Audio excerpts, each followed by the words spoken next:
Aos psicofármacos, nós vamos agora para os inibidores de recaptação de serotonina e noradrenalina.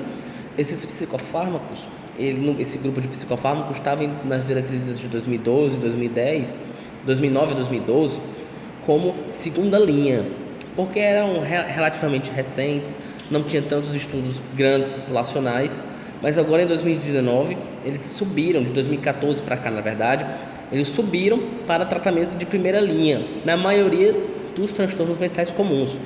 É um grupo de medicações que é bem tolerado e, de uma maneira geral, tem um bom efeito, algo superior aos inibidores seletivos de recaptação de serotonina.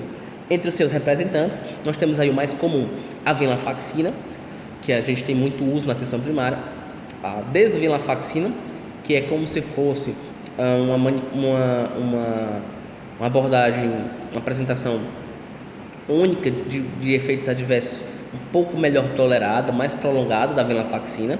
Nós temos a duloxetina, que ela é dos inibidores de recaptação de serotonina e noradrenalina.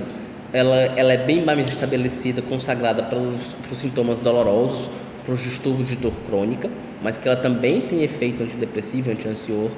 E chegando no Brasil relativamente recente, a vortioxetina, e o que está para chegar no Brasil ainda, o levomilnaciprano.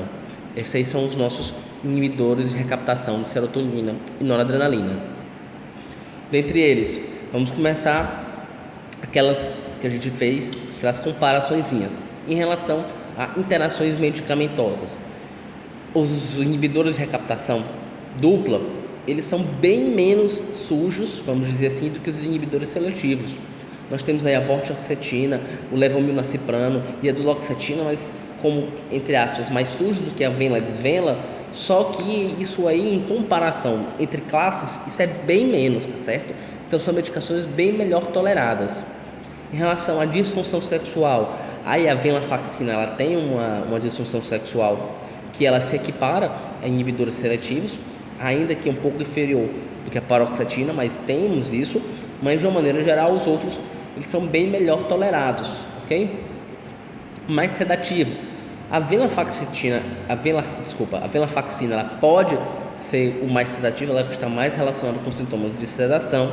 Isso é diminuído na desvenlafaxina, que ela é de liberação prolongada, mas a venlafaxina também pode, na verdade, fazer uma coisa mais ou menos semelhante da fluoxetina, de induzir um pouco mais uma energia mais para o paciente. A duloxetina está ali no meio termo, e a vortioxetina, que é bem mais nova, uma medicação bem mais nova, bem menos efeito colateral.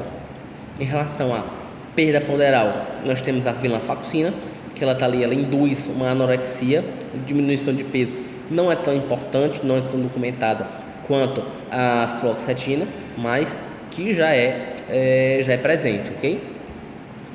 Em relação a sintomas intestinais, sempre lembrando que aqui o slide ele falseia, é bem menos do que os inibidores seletivos, mas que existe, ok? Nós temos aí, em relação à constipação, a venlafaxina mais associada, seguida pela duloxetina, o levomilnaciprano, a desvenla e a vortioxetina, que causa menos.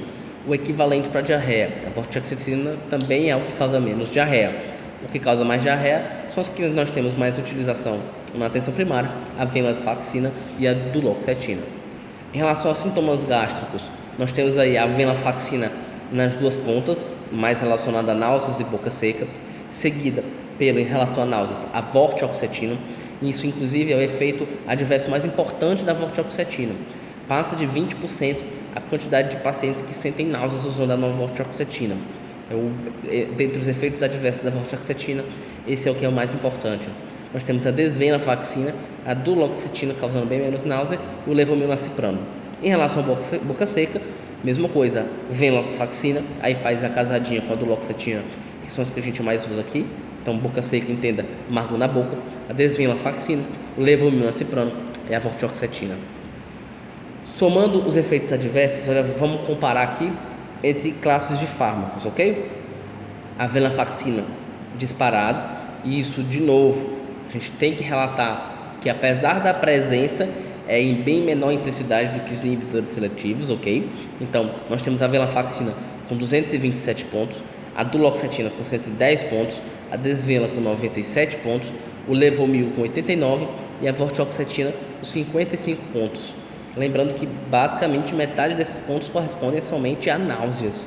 Então, assim, tirando náuseas, a vortioxetina é uma medicação que tem pouquíssimos efeitos adversos.